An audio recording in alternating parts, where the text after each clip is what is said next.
자, 우리 아브라함을 의롭다 하시는 하나님에 대해서 우리가 상고했죠. 하나님이 창세기 12장에 아브라함을 부르신 그 아브라함을 의롭다 하시기까지 창세기 15장까지 오는 동안에 믿음으로 말미암아 그 믿음을 의로 여기셨다. 이제 그걸 우리가 본 거예요.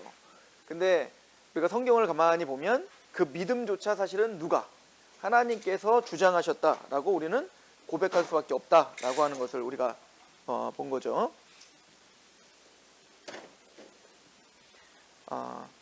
자, 그리고는 이제 우리 16장으로 오면 그 하나님께서 이렇게 아브라함에게 나타나셔서 그 언약에 대한 이야기들을 이제 계속 그 상기시키고 또 다시 믿게 하고 다시 또 물어보기도 하고 막 그러거든요.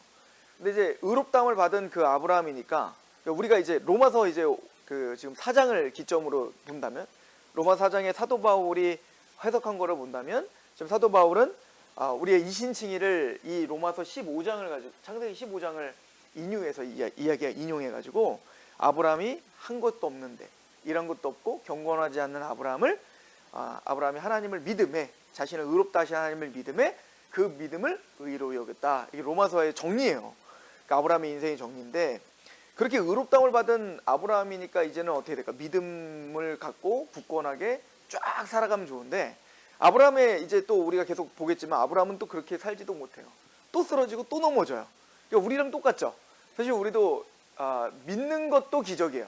그러니까 우리가 부름받은 것도 기적이죠. 아브라함이 그 갈대아 우르에서 바벨론 우리가 그 바벨론 그 탑이 쌓아지고 흩어진 다음에 그 중심 지역에서 아브라함을 하나님 직접 찾으러 가시는 것부터 은혜인데 그렇게 아브라함을 부르시는 게 은혜인데 은혜로 불렀지만 그는 하란에 잠깐 멈췄다가 가나안에 와서 흉년이 되니까 당장 어떻게 하나님이 땅과 씨와 그리고 자손에 대한 땅과 씨와 그 복에 대한 세 가지 축복을 언약을 하는데 그 세 가지를 다 어떻게 하더라? 자신의 인생에 흉년이 되니까 바로 다 내팽개 쳐버리고 가나안 땅 버리고 애굽으로 가고 씨 버리고 사라를 이제 애굽 파라오에게 팔아넘기고 그리고 마지막 그 하나님이 너와 축복하는 자를 축복하고 저주하는 자를 저주할 거야.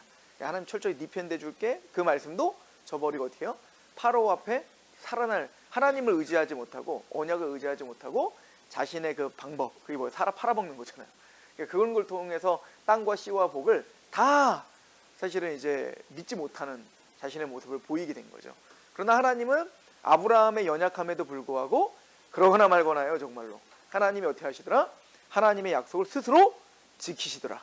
그래서 그런 아브라함을 위협하고 있는 파라오에게 나타나서 하나님께서 파라오를 겁을 주고 너 누군 줄 알아? 걔가? 그래서 이제 다시 사라를 챙겨주죠.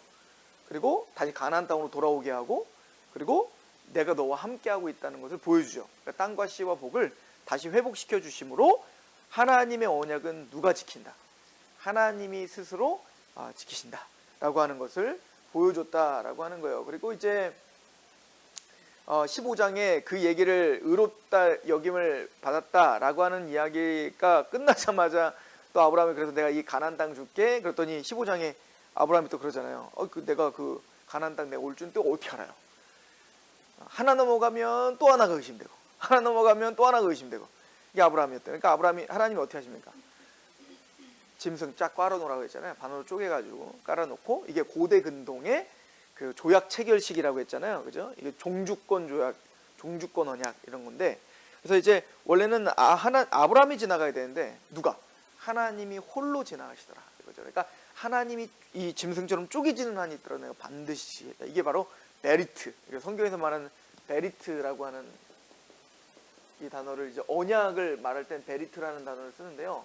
히브리어에 이 베리트가 뭐예요? 쪼개다 이런 뜻이고요. 자르다의 근원이 있는 단어예요. 그러니까 이 조약에는 뭐냐면 사실은 그렇게 종주권 조약을 지금 생각하며 근데 정말로 우리를 구원하기 위하여 하나님이 쪼개지는 순간이 있었다. 이게 뭐였다? 바로 십자가입니다. 이 말이 안 되는 거죠. 어떻게 보면 하나님이 죽냐고요. 이 말이 돼요. 하나님 피를 흘린다? 그런 게 어디 있어요 세상에. 근데 그 말도 안 되는 일이 벌어진 거예요. 그게 바로 십자가인 겁니다.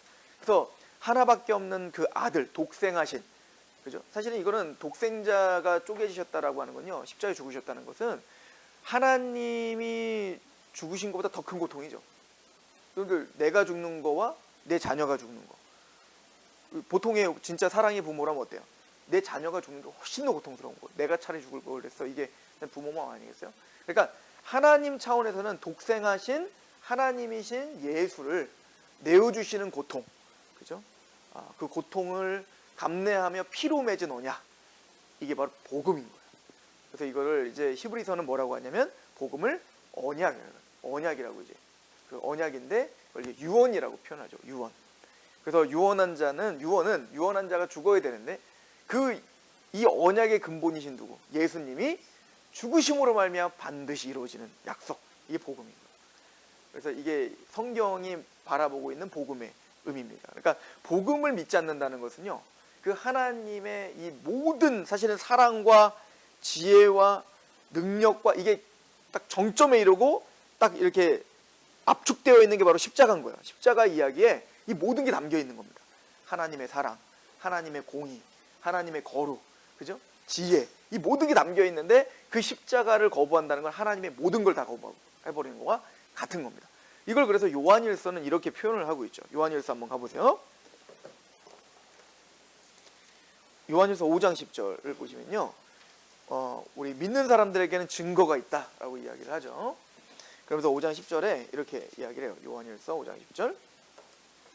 하나님의 아들을 믿는 자에게는 자기 안에 증거가 있고 하나님을 믿지 아니하는 자는 하나님을 거짓말하는 자로 만드나니 이는 하나님께서 그 아들에 대하여 증언하신 증거를 믿지 아니하였다, 이렇게 표현하죠.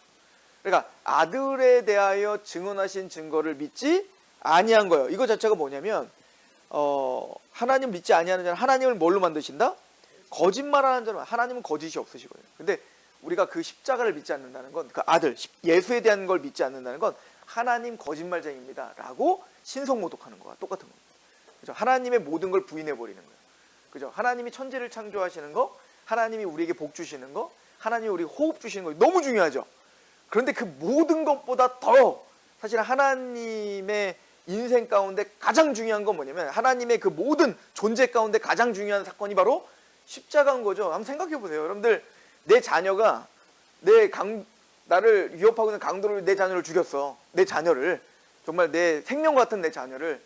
근데 어떤 사람이 나의 업적을 이야기할 때, 내 인생을 이야기할 때, 이 사람 돈이 많어, 이 사람 뭐가 있어, 이런 게 뭐가 중요하냐고요. 지금 내 자녀가 죽었는데, 그죠? 이게 모든 부모에게는 그것만큼 중요한 게 없는. 근데 이거를 무시해 버린다면, 이거를 내 인생에서 다 삭제해 버리려고 한다면, 이것만큼 내 인생 송두리째 뺏어가는 건 없는 거라고요. 하나님도 마찬가지지 않겠냐고요. 십자가의 그 아드님이 죽으신 그 사건, 이 사건이 사실 하나님의 존재 전체다. 그죠? 이것을 거부한다는 건, 아들에 대한 증언을 거부한다는 건 하나님 자체를 멸시하는 거예요. 그죠? 이제 그 얘기를, 하나님을 거짓말하는 자로 만든다라고 이야기를 하고 있는 거죠. 자, 그렇게 하나님은 믿음이 없는 아브라함을 택하시고 부르시고 약속하시고, 약속을 믿지 못하니까 믿을 때까지 떠나시지 않고 끊임없이 그의 인생을 다 주장하셔서 마침내는 믿음을 고백하게 하시고, 그죠? 그리고 의롭다 하시는, 그러니까 하나님이 다 하시는 거죠. 그래서 우리 구원을 뭐라고 하는 거예요? 은혜라고 하는 거예요. 은혜라고 말하지 않고는 어디 표현할 길이 없는 겁니다. 그리고 그래서 이제 그 뉴턴이라고 하는 시인은 뭐라고 표현해요? 어메이징 그레이스라는 거잖아요. 그러니까 이거는 우리가 사실은 측량할 수 없는 은혜를 이야기하고 있는 겁니다. 자, 그런데 16장 이렇게 마무리가 여기서 딱 젖었으면 좋았을 텐데, 16장에 딱 가면요, 16장 1절에 아브라함과 아내 사레는 출산하지 못하였고 그에게 한 여종이 있으니 애굽 사람이요 이름은 하갈이라 라고 이야기를 하죠. 출산하지 못해요. 그죠? 근데 이제 약속은 주어졌는데, 씨를 줄게 라는 약속은 주어졌는데, 이 아브라함이 믿습니다. 하나님 나에게 씨를 줄 줄 믿습니다. 그리고 의롭다는 받았잖아요. 그런데 문제는 그 믿음이 내가 생각할 수 있는 한계 내에서 믿고 있는 거죠. 그러니까 하나님이 주시긴 할 거야. 그럼 어떻게 주시지? 어차피 내 아들이니까 누구든 뭔 상관이야. 그리고 어떻게 하냐면 하갈을 통해서. 왜냐면 아무리 봐도 내 그 본처는 사라는 절대 이제 애기 못 낳을 것 같거든요. 그러니까 그 애굽인이었던 하갈을 통해서 아들을 낳게 됩니다. 그게 바로 이스마엘이죠.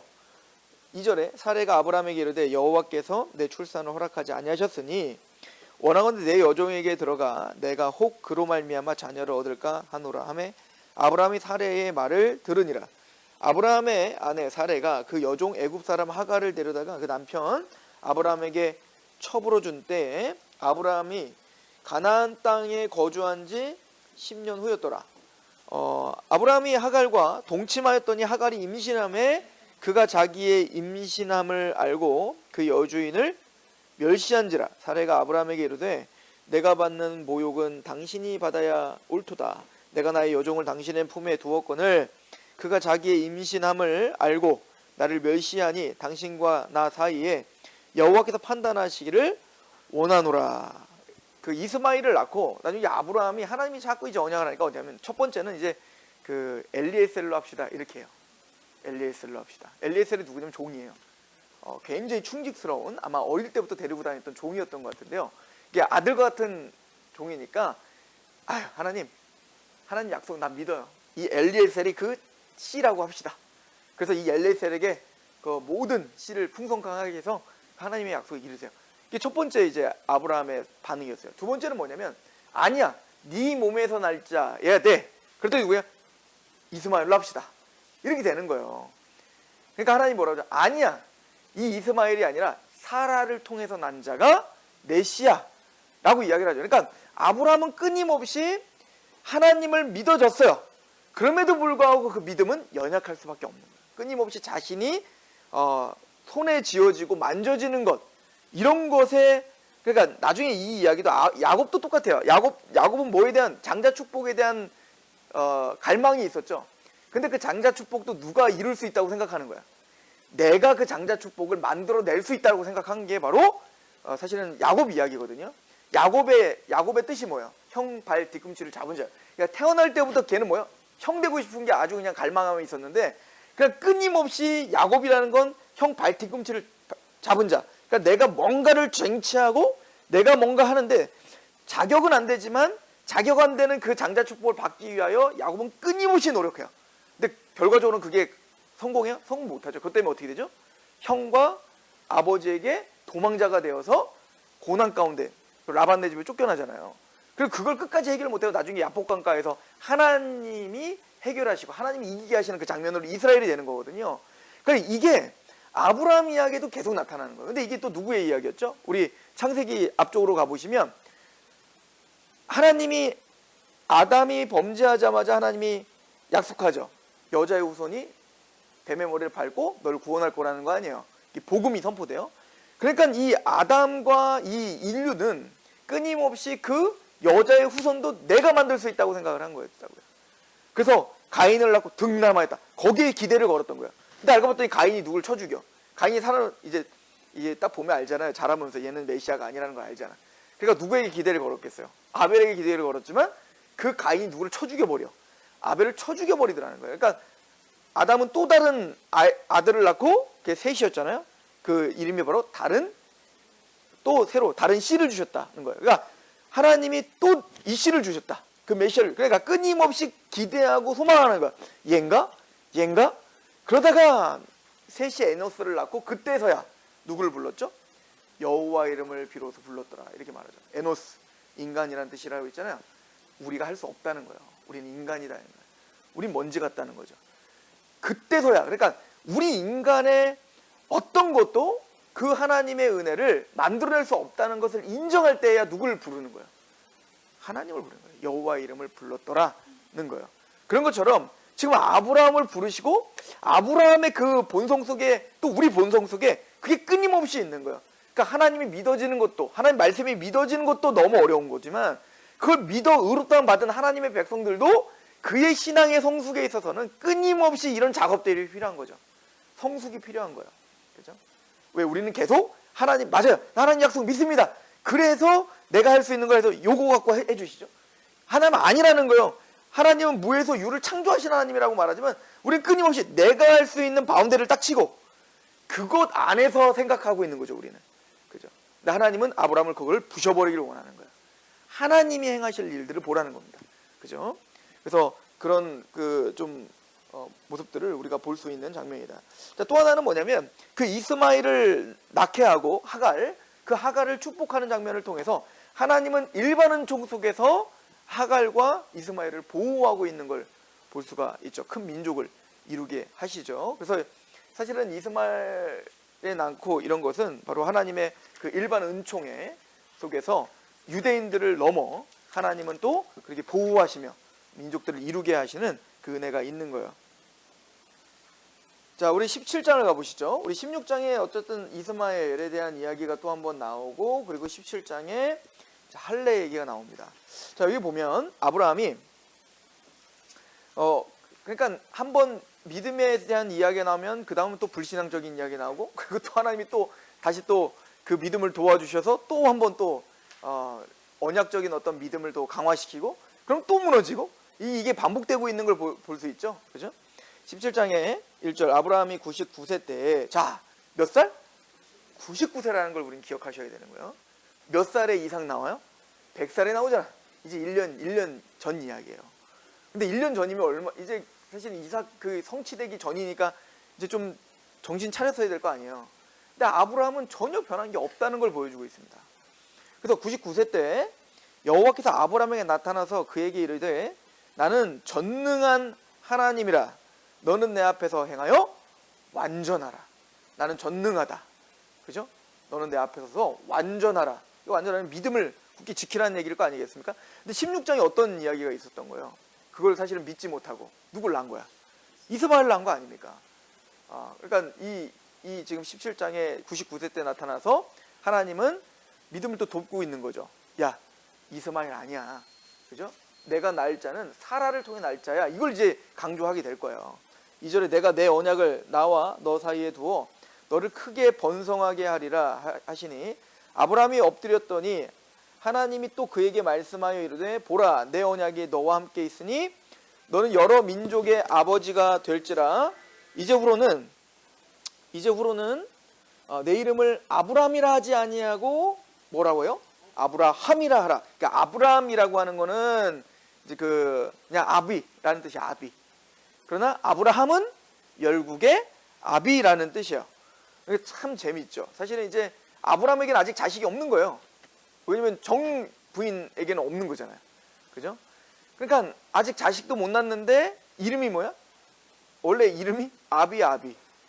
그 아기를 못 낳는데 이렇게 갈 때 저기 지금 거의 99세가 된 아기를 못 낳은 할아버지한테 아기 아빠가 얼마나 웃기냐고요. 꼭 그런 것 같은 거예요. 그러니까 그 이름조차도 감당할 수 없는 존재죠. 그런데 그런 것도 이것 현실도 감당을 못 하는데 게다가 이름을 더 어떻게 했어요? 허황되게 줘준 것처럼 보이는 거예요. 열국의 아비다 네가 이렇게 되는 거죠. 그랬더니 아브라함이 5절에 이제 후로는 내 이름을 아브라함이라 하지 아니하고 아브라함이라 하리니 이는 내가 너를 여러 민족의 아버지가 되게 함이니라. 내가 너로 심히 번성하게 하리니 내가 내게서 민족들이 나게 하며 왕들이 내게로부터 나오리라.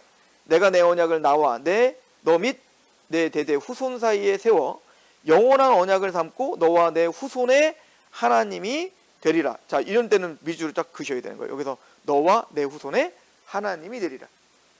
이거는 오늘 뭐 자세하게 다루지는 않겠지만 성경 전체를 이끌어가는 여러 그 언약적인 표현들이 있어요. 그게 뭐냐면 나는 너희의 하나님이 되고 너희는 내 백성이 되리라. 나는 너희 하나님이 되고 너희는 내 아들이 되리라. 이걸 계속 반복하거든요. 이게 창세기부터 계시록까지 전체를 이끌어가는 맥이에요. 그게 뭐라고 했죠? 의의 관계예요. 하나님은 하나님 자리에 있고 우리는 그의 백성 자리에 있는 거. 하나님은 하나님 자리에 있고 우리는 그의 아들 자리에 있는 거. 이게 온전한 하나님의 형상이에요. 근데 이미 우리는 거기서 지금 다 부서지고 망가진 거잖아요. 근데 이 아브라함에게 약속한 그 약속의 핵심은 뭐냐면 내가 너와 계약을 해서 난 너희 하나님이 될 거고 너희는 나의 뭐가 될 거라는 거예요? 백성이 될 것이다. 이 얘기를 하는 거죠. 8절에 내가 너와 내 후손에게 내가 거류하는 이 땅 곧 가나안 온 땅을 주어 영원한 기업이 되게 하고 나는 그들의 하나님이 되리라. 하나님이 또 아브라함에게 이르되 그런즉 너는 내 언약을 지키고 내 후손도 대대로 지키라. 너희 중 남자는 다 뭘 받아라? 할례를 받아라. 그래서 이제 그 언약을 더 확신하게 하고, 그리고 하나님이 뭘 주시냐면 할례를 주시는 거예요. 그래서 할례의 의미는 예전에도 한번 이야기해드렸지만, 자, 할례의 의미는요, 우선 우리로 말하면 이제 남자들 이제 포경수술, 애기들 포경수술하는 거잖아요. 그러니까 남자 생식기의 표피를 제거하는 거예요. 이게 지금 이스마엘 사건과 그 다음에 바로 할례를 하는 건 뭐냐면 구분하겠다는 겁니다. 지금 네가 지금 자식을 낳아, 이스마엘을 낳았지만 하갈을 통한 그 자식이 아니라 사라를 통해서 난 자녀만이 택함받은 백성이라는 것을 사실은 더 확고하게 할 거예요. 그래서 내가 너에게 자손을 줄 건데 그 자손들은 대대로 뭘 받아야 된다는 걸 확인하는 거예요. 할례를 받을 거다 이거죠. 할례를 받아야 된다. 이건 영원한 규례다 라고 이야기를 하는 거예요. 그래서 13절, 너희 집에서 난 자든지 너희 돈으로 산 자든지 할례를 받아야 하리니 이에 내 언약이 너희 살에 있어 영원한 언약이 되려니와 할례를 받지 아니한 남자 곧 그 포피를 베지 아니한 자는 백성 중에서 끊어지리니 그가 내 언약을 배반하였기 때문이다 라고 이야기를 합니다. 자, 그럼 할례의 의미는 뭐냐면 포피를 제거하는 거죠. 그러면 이거 뭐냐면 이제 너의 자손은 내 자손이다 이거예요. 네 자손이 아니라 내 자손이야. 그러니까 이제부터 너희가 난 그 자손들은 그냥 생식의 과정을 통해서 난 자들이 아니라 하나님의 영원전부터 연약하신 그 약속에 의하여 하나님이 의도하여 낸 하나님의 주권 가운데서 너에게 준 그 자손이다. 그러니까 그가 바로 언약의 자손이다 라고 하는 것을 표현하는 게 뭐냐면 생식기 표피를 제거하는 겁니다. 그러니까 이거는 일반 생식의 과정을 통해서 낳지 않았다를 단절을 의미하는 거예요. 단절. 그렇다고 잘라버릴 수는 없잖아요. 그럼 아예 아기를 못 낳잖아. 그러니까 상징적 의미를 주는 거죠. 이거는 인간의 그냥 생식의 과정이 아니라 하나님이 특별하게 언약으로 하늘로부터 난 자들이라고 하는 상징적 표현으로 이제 할례를 행하는 겁니다. 자, 그래서 이 할례를 행하게 했는데 사실은 할례가 중요한 게 아니라 사실은 그 할례의 의미가 중요한 거죠. 그죠? 그래서 이 할례는 사실은 하나의 표현일 뿐이고요. 진짜 하나님의 언약의 사람들, 구원받은 하나님의 사람들은 뭐냐면 이 할례가 뭐냐면 사실은 마음의 할례를 받은 자가 할례를 받는 거예요, 원래. 자, 무슨 얘기인지 아시겠어요? 자, 지금까지 한번 돌이켜보세요. 아브라함을 어떻게 인도하신 것 같아요, 하나님이? 뭐를 인도하신 것 같아요, 아브라함? 믿음을 지금 키워준 거 아닙니까? 지금 이 과정을 통해서 누구를 사랑하게 하시는 겁니까? 하나님을 사랑하게 하시는 과정이었잖아요. 그죠? 그래서 이제는 좀 있으면 뭘 줄 거예요, 진짜로? 이삭을 줄 거잖아요. 그죠? 100세가 되어 이삭을 줄 텐데 그 전, 바로 1년 전에 하나님이 나타나셔가지고 너는 내가 이 언약을 체결했다. 난 너희의 하나님이 될 거다. 그러므로 너희는 할례를 받아라. 그 할례의 의미는 뭐였다? 이제는 너희는 생식의 과정을 통해서가 아닌 하나님의 약속의 자녀들이다 라는 걸 확증해주고 표현하는 거예요. 근데 아브라함을 불렀을 때 바로 할례를 받으라고 말한 게 아니라 그 모든 과정 속에 믿음을 다 주시고 난 다음에 할례를 주신 거예요. 이게 굉장히 중요한 거죠. 그죠? 그래서 이거 나중에 사도 바울이 뭐라고 하냐면 갈라디아서에 이게 뒤집혔거든요. 갈라디아 교회의 지금 문제가 뭐였냐면 갈라디아서 그 문제가 뭐였냐면요. 예수를 믿음으로 구원받는 거야 라고 했더니 유대적 이단자들이 갈라디아 교회를 풍지박살내면서 뭐라고 했냐면 맞아, 예수를 믿음으로 구원받는 거 맞아. 그러나 거기에 반드시 뭐는 받아야 돼? 할례를 받지 않은 구원의 완성이 있지 않다는 거야. 이렇게 얘기를 한 거예요. 그때 사도 바울이 무슨 얘기를 하냐면 할례가 그렇게 좋으면 다 잘라버려 막 이렇게 얘기를 하거든요. 화가 나가지고. 그러면서 뭐라고 얘기하냐면 아브라함이 구원을 받을 때 창세기 15장에 할례를 받은 다음에 의롭다함 받았냐 아니면 의롭다함 받은 사람이 할례 받은 거냐? 뭐가 먼저예요? 믿음으로 의롭다함을 받은 자가 할례를 행하라 라고 한 거 아니냐?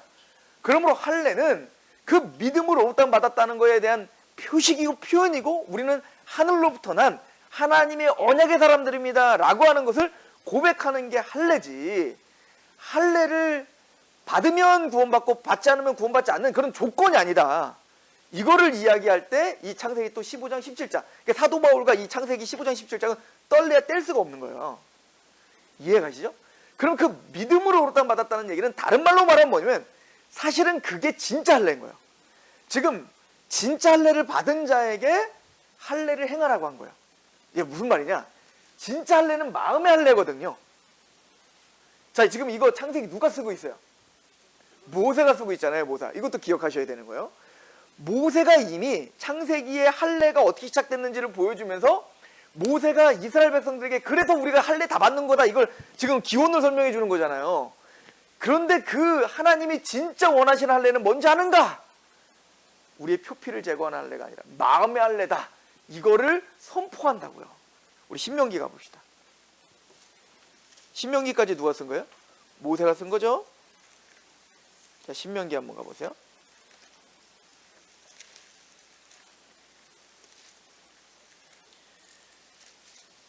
신명기 우리 9장을 한번 보시겠습니다. 9장, 우리 10장.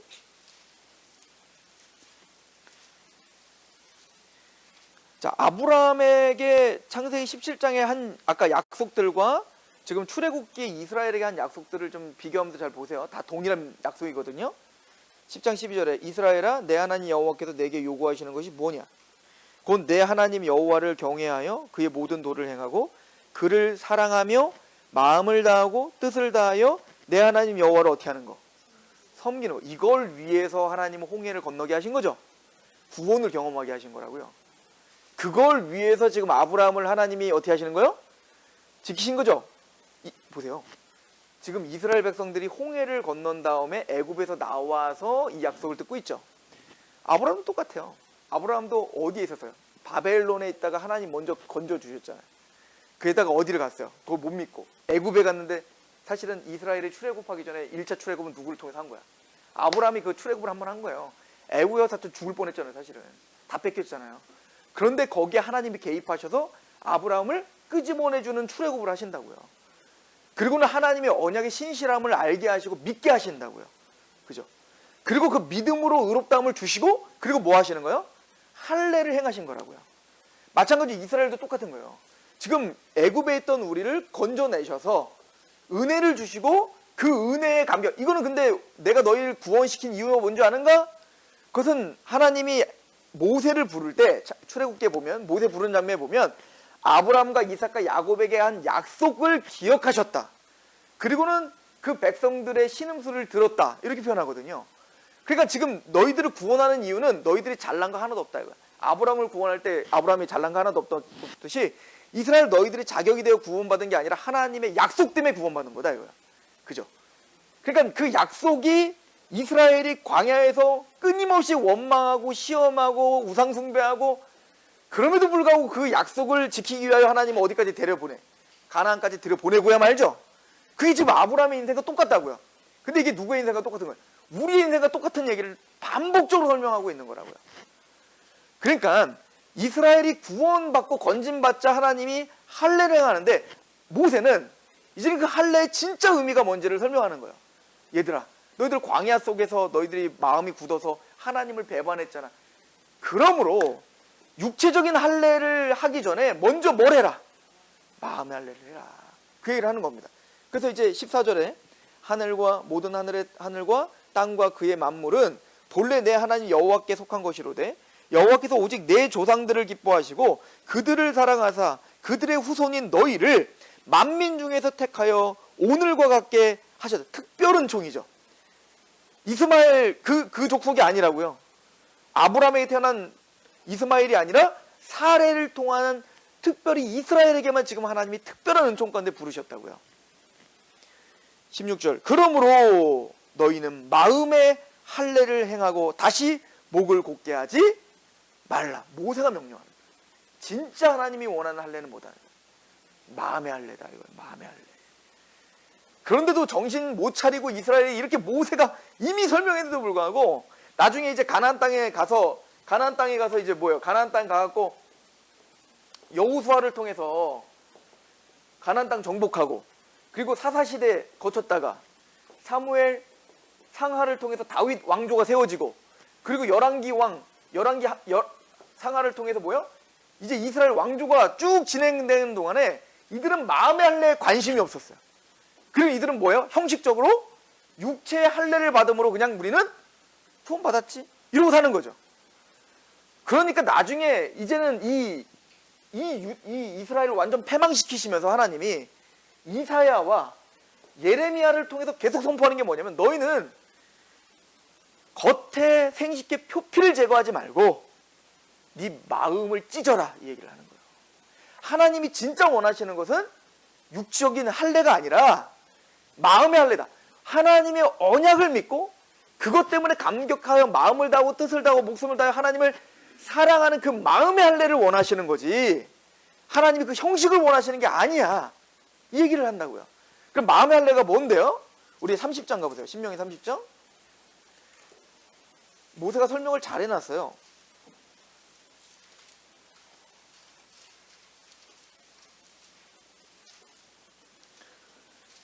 (30장) 5절. 내 하나님 여호와께서 너를 내 조상들이 차지한 땅으로 돌아가게 하사. 그러니까 이제 여러분들 창세기를 알았기 때문에 출애굽기나 신명기를 볼 때 이게 그냥 보이지 않는 거예요. 이게 그냥 돌아가는 게 아니라 아브라함의 약속한 것 때문에, 이거 어떻게 해서 하나님이 반으로 쪼개지는 하나님 때로 내가 이거 하겠다고 15장 이미 예언한 대로 오는 거잖아요. 그러니까 이 출애굽이 시작되는 거예요. 그 언약 때문에. 그죠? 얘네들이 믿음이 없는데도 불구하고 여호와께서 그 또 내게 선을 행하사 너를 내 조상들보다 더 번성하게 하실 것이며, 6절에 내 하나님 여호와께서 내 마음과 내 자손의 마음에 할례를 베푸사. 그러니까 할례는 근데 내가 하는 게 아니라 누가 베푸시는 거예요? 하나님의 절대적인 주권으로 우리가 할례 되는 거예요. 우리가 하는 게 아니라 하나님이 할례를 되게 하신다고요.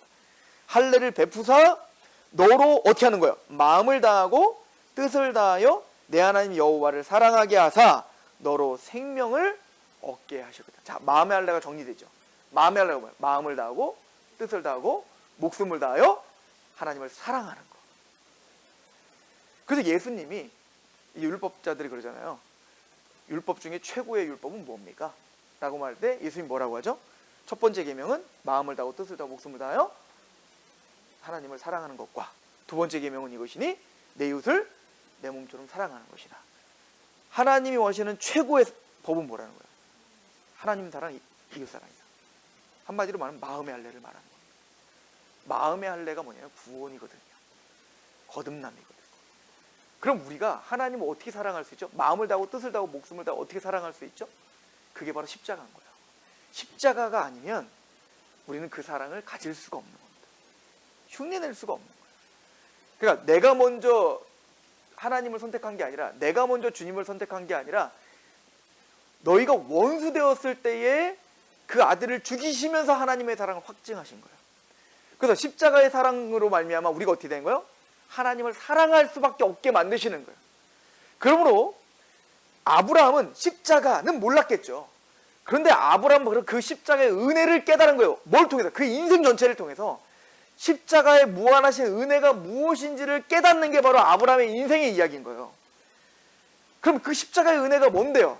아브라함이 바벨론에서 하나님을 대적하며 살았는데, 하나님은, 나는 하나님을 알지 못했는데 70세가 넘도록 70평생 정말 하나님을 알지 못하고 내 마음대로 우상 숭배를 하며 달신을 숭배했던 아브라함을 하나님이 먼저 찾아와 주시는 거예요. 뭐 이쁜 짓을 했다고. 그리고는 불러주시고는 끝까지 순종할 줄 알았더니 순종도 안 하고 어떻게 해요? 하나님이 언약했던 그 언약을 개차반처럼 여기고 그 언약을 다 내팽개쳐버려요. 그래 애굽으로 도망가 버리는 겁니다. 그런데 하나님은 또 그를 포기하지 않고 또 찾아가셔서 어떻게 했어요? 그 언약을 성실하게 지켜주시는 하나님을 배우게 하셨다고요. 그리고는 하나님이 믿게 하시고 위에 별을 보게 하시고, 그죠? 그럼 믿음을 주시고 믿음을 의롭다 하시고, 근데 의롭다함을 받자마자 아브라함이 또 그냥 믿음으로 올곧게 잘 살아요? 아니요. 또 이스마엘 또 해놓고 이걸로 합시다. 뭐 엘리에셀로 합시다. 끊임없이 자기의 한계 속에서 하나님을 믿지 못하는 아브라함. 게다가 이제 100세 때 하나님이 이삭을 주시는데 99세 때에도 지금 이러고 있는 거예요. 나중에 가면 이제 99세 때 또 이 99세 때 엄청 일들이 많거든요. 그죠? 그럼에도 불구하고 하나님은 이 아브라함을 끝까지 붙잡아 주시고 이삭을 주시고야 말고, 그러는 나중에 이삭을 주고 나중에 이삭을 바치는 모리아산까지 가게 하는 거예요. 근데 그 모리아산에 갔더니 이제는 아브라함 달라졌죠. 아브라함 어떻게 해요? 네 자식 줘라. 그랬더니 어떻게 합니까? 딱 장작 4개 하고 짊어지는 거예요. 자기를 태울 장작을 이삭이 짊어지잖아요. 꼭 예수님이 자기가 지을 십자가를 짊어지고 올라가는 것처럼 말입니다. 그리고는 가면서 뭐라고 합니까? 아니 장작도 있고 뭐 다 있는데 재물 어디 있어요? 하나님께서 하나님을 위하여, 자기를 위하여 재물은 준비해 놓으라. 여호와 이레인 거예요. 근데 아브라함의 마음은 어때요? 아들을 죽여야 되는 거란 말이에요. 근데 아브라함은 그때는 이미 믿음이 있어요. 어떤 믿음이에요? 하나님의 약속을 믿는 믿음이 있어요. 내가 아무리 내 연약하여 내가 넘어지고 쓰러지고 믿지 못해도 하나님은 지켜주고야마는, 하나님의 약속은 변하지 않는, 그걸 인생 속에서 배운 거예요. 그리고 그 정점의 사건이 뭐냐면 그걸 믿음으로 누굴 드리는 겁니다. 이삭을 죽이는 겁니다. 왜? 죽여도 하나님의 약속이 이루어지려면 이삭을 다시 살리시고야 만다. 이 약속을 믿고 가는 거라고요. 그게 약속의 정점이에요. 아브라함의 약속의 정점. 그 정점이 뭐가 있는 거예요? 아들을 죽이는 고통을 감내해야 되는 거예요. 그렇지 않겠어요? 이걸 통해서 뭘 배우는 겁니까, 아브라함? 하나님의 사랑과 언약이 뭔지를 배우는 겁니다. 하나님이 아브라함에게 15장에 짐승을 쪼개, 내가 쪼개지는 않더라도 이걸 내가 지킬 테니까 말이야. 근데 그 짐승이 쪼개지는 게 아니라 누가 쪼개질 것을 우리에게 예표하는 거예요. 그의 아들이 쪼개질 것을 예표하는 사건이 모리아 사건이란 말이에요. 그리고 여러분들 제가 나중에 그걸 더 자세하게 하겠지만 그 모리아 산에 뭐가 세워져요? 나중에 성전이 세워지는 거예요. 솔로몬 성전이. 오르난 타작마당. 그리고 그 성전, 예루살렘 성전이 누구? 예수 그리스도를 상징한다고요. 하나님과 우리를 연결하는 유일한 통로, 베델을 상징하고요. 그리고는 예수님이 그래서 뭐라는 거예요? 내가 바로 그 성전이다 라고 말하는 거예요. 요한복음. 여호와 이레가 바로 나다, 이 얘기인 거죠. 내가 그 재물이다. 하늘과 땅을 연결하는 유일한 사닥다리가 나다. 하늘과 땅에서 연결한 유일한 그 화목제물이 나다. 하늘과 땅을 연결한 유일한 대제사장이 나다. 하늘과 땅을 연결한 유일한 지성소가 나다. 이 얘기를 선포하는 게 신약인 겁니다. 그러니까 구약은 거기까지 가기 위한 계속 끊임없이 믿음 없는 우리에게 하나님의 사랑이 무엇인지, 하나님의 약속이 무엇인지를 우리에게 설명해 주고 있는 거죠. 그 과정에 아브라함 이야기가 있는 거예요. 그죠? 이게 바로 할례입니다. 그러니까 사실은 이 할례를 하면서 우리는 마음의 할례까지도 생각해야 되는 거예요. 이거를 알아 하나님을 사랑할 수밖에 없게 하는 거. 그게 마음의 할례죠. 십자가 우리 마음에 심겨주는 겁니다. 그죠? 하나님은 창세기 17장에 그렇게 아브라함에게 할례를 행하게 합니다. 그런데 보세요. 이거 보세요. 그러니까 이게 이 큰 그림을 보면서 17장의 내용을 보면 참 해도 너무하죠. 아브라함이요. 네가 아브라함이 될 거다라고 할 때는 아브라함이 대꾸를 안 하죠. 믿어요, 믿어. 왜 그럴까? 자신이 있거든. 누구 낳아봤어? 이스마엘 낳아봤잖아요. 그래서 나는 되는 거야. 그리고 뭐라고 그냥 아멘 한 거예요. 아멘 이렇게 한 거야. 왜? 내가 할 수 있을 것 같으니까. 13절 보십시오. 너희 집에서 난 자든지, 우리 창세기 17장 보고 있는 거예요. 17장 13절. 너희 집에서 난 자든지 너희 돈으로 산 자든지 할례를 베풀라 라고 하고 15절에 보면 하나님이 또 아브라함에게 이르시되 내 아내 사레는 이름을 사레라 하지 말고 뭐라 하라? 사라. 사레는 엄마예요. 엄마. 어미. 근데 사라는 뭐예요? 열국의 어미라는 뜻이에요. 16절. 내가 그에게 복을 주어 그가 내 아들을 낳아주니. 그러니까 이게 16장과 17장이 왜 이렇게 연결되어 있는지 아시겠죠? 이스마엘 얘기 먼저 해야 되는 거예요. 아브라함의 불신앙을 보게 하는 거죠. 근데 그 이스마엘은 안 돼. 반드시 누구여야 돼? 사라를 통해서 난 자여야 돼. 그죠? 그리고 그가 할례를 받아. 그 민족이. 그랬더니 아브라함이 뭐라고 합니까? 17절. 아브라함이 엎드려 웃으며. 이 웃음이 뭐예요? 기쁨의 웃음이겠어요? 비웃음이죠. 하나님 진짜 웃긴다 이거예요. 이거 말이 되냐? 하나님도 못하신다 그건. 나는 아기 낳는 건 나는 가능한데 사라는 하나님도 못하지. 자기가 나이 더 많으면서. 왜냐면 이제 그때 사라는 경수가 아예 끊어졌거든. 그랬더니 18절에 아브라함이 이에 하나님께 아뢰되 이스마엘이나 하나님 앞에 살기 원하나이다. 뭔 얘기예요? 이스마엘이나 잘 키워주세요. 괜히 뭐 그렇게 고생하지 마시고, 괜히 하시려고 하다가 저기 실망하지 마시고 그냥 이스마엘이나 합시다. 뭘 지금 사라가 된다는 게 말이 됩니까? 완전 비웃는 거죠. 그죠? 야, 여러분 때 하나님은 어떻게 했겠어요? 아브라함 19절에 하나님이 이르시되 아니라, 하나님 보세요. 인내하심을 보시라고요. 아니라 내 아내 사라가 내가 아들을 낳으리니 너는 그 이름을 이삭이라 하라. 웃음이란 뜻이거든요. 이삭, 웃음이란 뜻이거든요. 내가 너 웃게 해줄게. 비웃고 있는 애들 보고, 비웃고 있는 아브라함 보고, 이스마엘 내가 네 자손 줄게. 아이고 하나님 웃깁니다 막 그러고 있는데, 아니야 아브라함아, 내가 진짜 준다니까. 사라를 통해서 내가 자식을 줄 테니까 너 웃음이라고 해. 내가 기쁘게 웃게 해줄게. 여러분들, 이게 하나님의 인내하심을 보라고요. 하나님은 지금 100년까지 기다리신 거예요. 지금 사실은 어찌 보면 그렇잖아요. 그 인생 지금뿐만 아니라 모든 인생을 다 하나님을 대적하면서 사는 아브라함을 기다려준 것도 70평생을 기다려줬고, 이제 직접적으로 개입하셔서 가나안 땅 오게 하고 막 실제적으로 그 하나님의 역사를 보게 했는데도 불구하고 끊임없이 불신앙으로 하나님 믿지 못하고 하나님 비웃고 있는 이 아브라함을 보시라고요. 이게 우리 아니냐고요, 우리. 그죠? 20절에 이스마엘에 대하여는 내가 내 말을 들었나니 내가 그에게 복을 줘. 맞아, 아브라함, 맞아, 네 아들 이스마엘 내가 복 줄 거야. 내가 줬어. 이미 하갈에 내가 언약했다고. 그를 매우 크게 생육하고 번성하게 할 거야. 그가 12두령을 낳으리니 내가 그를 큰 나라가 되게 하려니와 내 언약은 내가 내년 이 시기에 사라가 내게 낳을 이삭과 세우리라. 아브라함아, 네 아들 이스마엘 내가 제일 대우할게.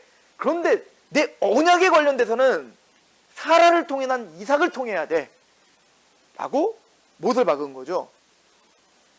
24절, 아브라함이 그의 포피를 뵌 때는 99세였고 그의 아들 이스마엘이 그의 포피를 뵌 때는 13세였는데 그날에 아브라함과 그의 아들 이스마엘이 할례를 받았고 그 집의 모든 남자 곧 집에 태어난 자와 돈으로 이방 사람에게 사온 자가 다 그와 함께 할례를 받았다. 그러니까 아브라함이 지금 하나님의 약속을 믿지 못하니까 하나님은 그 약속의 자녀 이삭을 통해서 날 것을 다시 확증하고 믿음을 도우시고 또 설득하고, 그리고는 믿게 하신 다음에 또 뭐 하셔요? 할례를 베풀게 하는 거예요, 이제는. 그래서 아브라함 몇 살 때? 99세 때 할례를 받은 거야. 그 이스마엘은 지금 13년. 그러니까 이미 13년이 지난 거야. 이스마엘 낳고도. 그죠? 자, 그리고 이제 18장에 가보십시오. 18장에 보면 하나님이 새 천사를 보냅니다. 그러니까 아브라함에게.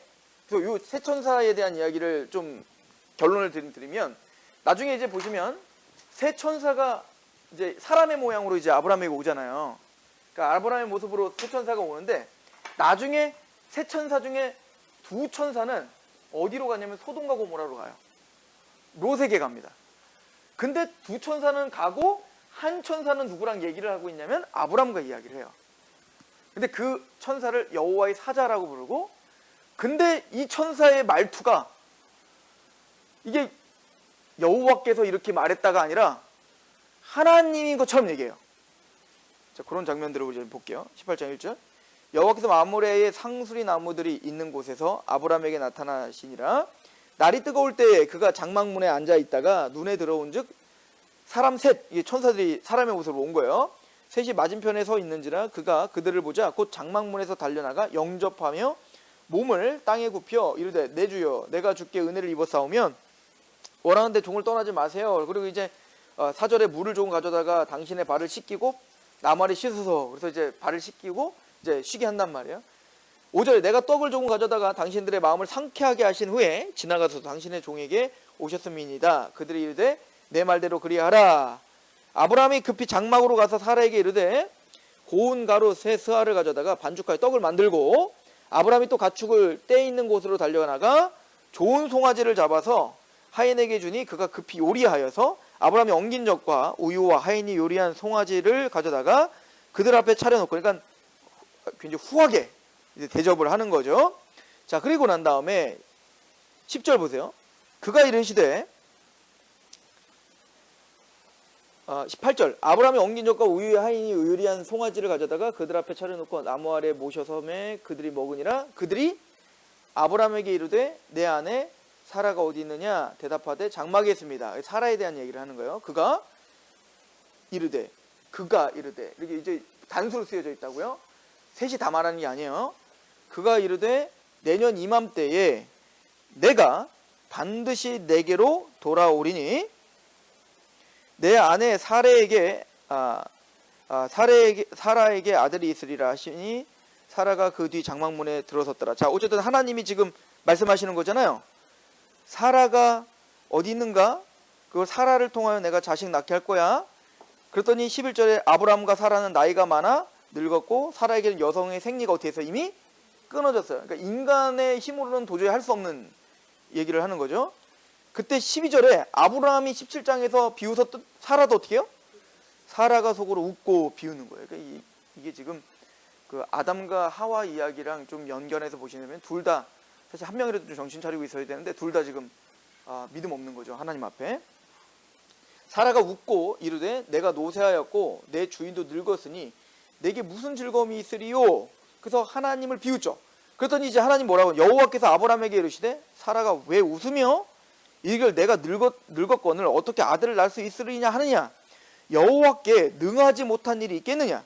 기한이 이를 때에 내가 내게로 돌아오리니 사라에게 아들이 있으리라. 사라가 두려워서 부인하여 이르되 내가 웃지 아니했나이다.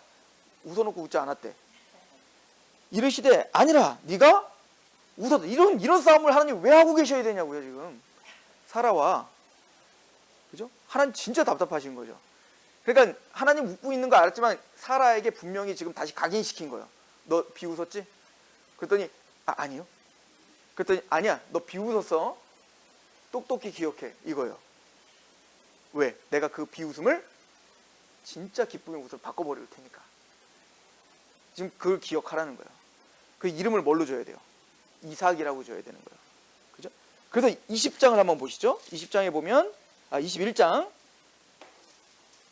사실은 그 아브라함이 17장에 비웃고 18장에 사라가 비웃고 그리고 20장을 보시면 20장부터 보시면 어떤 일이 벌어지면 그냥 여기까지 그냥 쭉 갈게요. 20장에 보면 20장 1절에 아브라함이 거기서 네게부 땅으로 옮겨 지금 다 99세에 있었던 1년 안에 있었던 사건들이에요. 다 아브라함이 거기서 네게부 땅으로 옮겨가 가데스와 술 사이에 그랄에 거류하며 그의 아내 사레를 자기 누이라 하였으므로 그랄 왕 아비멜 이게 지금 어디서 했던 짓을 똑같이 하고 있어요. 애굽에서 했던 일을 똑같이 하고 있다고요.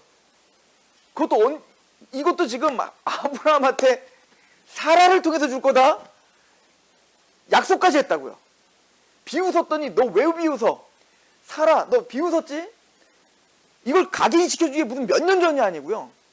이 몇 달일지 모르겠지만 한 해 동안이 일어난 일이에요. 근데 또 흉년이 드니까 어디 가서 아비멜렉에 가서 또 누굴 팔아버려. 사라를 또 팔아버리는 거예요. 이때 또 땅과 씨와 복을 다 버린 거죠. 창세기 12장에 했었던 짓을 창세기 20장에 또 하는 겁니다. 21장에 뭐 할 건데? 언약이 성취될 건데 이걸 통해서 지금 성경이 우리에게 알려주는 게 뭘까요? 아브라함의 자격 없음을 보여주는 거예요. 처음부터 끝까지 말이죠. 이해 가세요? 아브라함은 처음 부름받았을 때 그 과정 중에 하나님이 얼마나 많은 것들을 지금 설득하고 돕고 화도 안 내시면서 그죠? 화내시잖아요. 아니야 내가 또 낫게 해줄게. 너 웃었다? 계속 다독이며 그렇게 설명했건만 그 결과가 뭐야? 또 사라 팔아버리는 겁니다. 이 결론이 저지는 거예요. 이게 우리인 거예요. 끝까지 하나님께 반항하고 끝까지 하나님 말씀을 믿는 척하지만 믿지 못하는 우리인 거예요. 그러니까 우리에게서 소망이 없는 거예요. 성화도 우리가 만들어낼 수 없다는 걸 보여주는 겁니다. 믿음도 하나님이 주시는 거지만 그 믿음을 유지하고 그 믿음 완성까지 가는 데까지 하나님의 은혜가 아니면 우리는 아무것도 아닌 걸 보여주고 있는 거죠. 그래서 20장에 이런 일이 있었다는 건 굉장히 중요한 사건인 거예요. 그렇죠? 근데 하나님 또 아브라함을 찾아가서 어떻게 해요? 또 데려오시는 거예요. 아브라함을. 아비멜렉에게 또 협박해하고 너 이거 선지자 아내를 너 죽을래? 아벨을 깜짝 놀라고 또 금모아 챙겨가고 또 보내죠. 이것도 누가 따라하는 줄 아세요? 이삭이 따라요, 또 나중에. 그러니까 이게 인간이에요, 인간. 그죠? 이 일이 있은 후에 21장 보세요. 여러분들 이 스토리를 안 다음에 21장을 보면요, 진짜 하나님 놀라운 은혜입니다. 이걸 깨달아요. 21장 1절. 이런 과정을 다 끝내고 드디어 100세가 됐어요. 여호와께서 말씀하신 대로 사라를 돌보셨고 여호와께서 말씀하신 대로 사라에게 행하셨으므로. 사라가 믿음 좋아 이삭 받았다고 말할 수 있겠어요? 아브라함이 믿음이 좋아 구원받았다고 말할 수 있겠어요? 그 믿음 하나님 주신 겁니다. 철저한 거죠. 이 짧은 한 구절에 두 번이나 반복해요. 여호와께서 말씀하신 대로 사라를 돌보셨고 여호와께서 말씀하신 대로 사라에게 행하셨다. 이게 성경의 핵심이라고 저는 생각해요. 하나님은 말씀하신다. 그 말씀을 반드시 이루신다. 인간은 끊임없이 말씀을 믿지 못한다.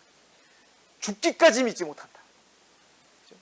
그러거나 말거나 하나님은 어떻게 하신다? 택함 받은 아브라함에게 그 말씀하신 대로 사라를 돌보시는 겁니다. 그런 2절에 보세요. 사라가 임신하고 하나님이 말씀하신 시기가 되어 노년의 아브라함에게 아들을 낳으니 아브라함이 그에게 태어난 아들 곧 사라가 자기에게 아들을 낳은 아들을 이름하여 뭐라고 했어요? 이삭. 누가 지어준 거예요? 17장에 하나님 이삭이라고 했잖아요. 웃음이라는 이름을 줘줍니다. 그리고는 4절 그 아들 이삭이 난 지 8일 만에 그가 하나님 명령하신 대로 할례를 행하였더라.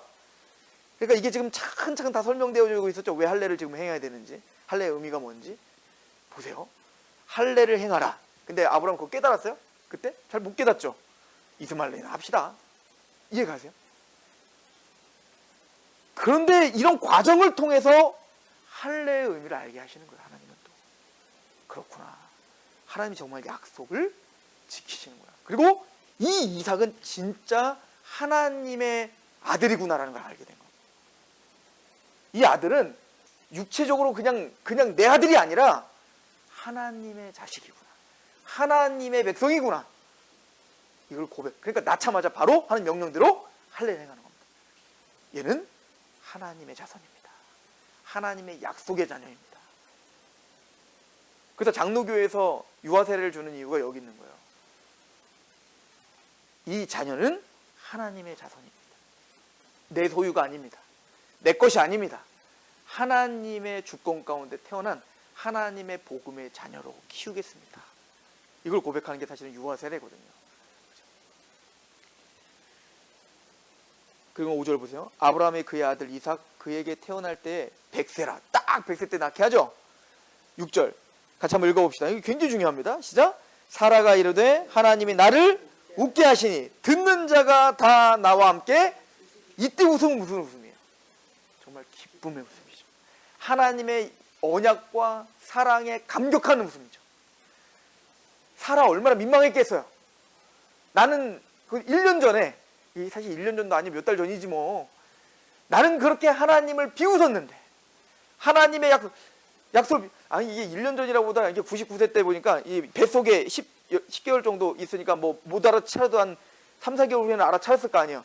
그러니까 그 전에 한 몇 개월 사이에 막 하나님 아브라함 웃어버리고 이삭 사라 웃어버리고 아벨을 팔아버리고, 그러니까 이게 짧은 시간 안에 다 이루어진 거거든요. 그럼 민망한 상황 속에서 그럼에도 불구하고 하나님은 정말로 우리에게 말씀하신 대로 이루신 걸 보면서 너무 기쁜 거죠. 여긴 너무 고맙고 감사하고. 단순히 이삭이 나에게 주어졌다는 걸로 기쁜 걸까요? 우리의 인생을 용서하시는, 용납하시는, 우리의 자격 안 됨에도 불구하고 성실히 하나님은 복에 복을 더하시는 그 은혜를 바라보며 웃을 수밖에 없었던 거예요. 그래서 이름을 이삭이라고 한 거예요. 너 웃었다? 요거 기억하게 했잖아요. 이삭이 평생 이삭아 부를 때마다 뭐라고 부를까요? 얼마나 애지중지하겠어요. 여러분들 100세 때 난 아들인데, 우리 원래 막둥이가 더 귀여운 건데 막 걸어갈 때 이삭아 라고 부를 때 나는 하나님을 비웃었습니다. 그런데 하나님은 저 기쁨의 웃음을 허락해 주셨습니다. 하나님의 말씀은 신실하십니다. 이걸 배우는 게 아브라함의 인생이었던 거예요. 이 하나님의 인도하시는 은혜가 있었기 때문에 다음 장이 뭐가 나오는 거예요? 22장에. 그 이삭 바칠 수 있었던 겁니다. 아브라함이 믿음이 좋아 이삭 바친 거예요? 하나님이 믿음이 좋아 이삭 바친 거예요? 누구의 믿음인 겁니까? 하나님의 믿음이에요. 하나님의 은혜인 거죠. 그러니까 우린 너무 이삭 바치는 그 행위에 너무 포커스를 맞추면 성경을 우리는 잘못 보고 있는 거예요. 이삭이 가장 소중한 걸 드렸기 때문에 그걸 믿음입니다. 소중한 거 포기하십시오. 이게 믿음이요. 물론 맞는 얘기일 수 있어요. 그러나 그 과정을 하나님의 은혜를 설명하기 위한 장면이지, 내 의지가 얼마나 강한지, 내 믿음이 얼마나 강한지, 내가 얼마나 불사신과 같은 믿음이 있는지를 독려하라고 지금 이 구절이 있는 게 아니라고요. 주인공은 아브라함이 아니라 하나님이십니다. 여러분들의 인생 가운데 우리의 모든 삶을 인도하시는, 마침내 여러분들을 영광스럽게 하실 거거든요. 하나님이. 보세요. 나를 볼 때, 내 옆 사람을 볼 때 여전히 부족해 보이지만 하나님은 그 아브라함과 이삭을 기쁨의 웃음을 짓게 하는 것처럼 우리가 하나님을 만나는 그날 정말 상상할 수 없는 그 기쁨의 웃음을 우리에게 만들어 주실 거거든요. 그 나중에 데살로니가서 보면 싸움하죠. 놀랍게 여김을 받으시리라. 이 놀랍게 여기다가 이 싸움하죠라는 이 단어가 바로 너무 놀라워서 그냥 깜짝 놀라는 걸 말하는 거거든요.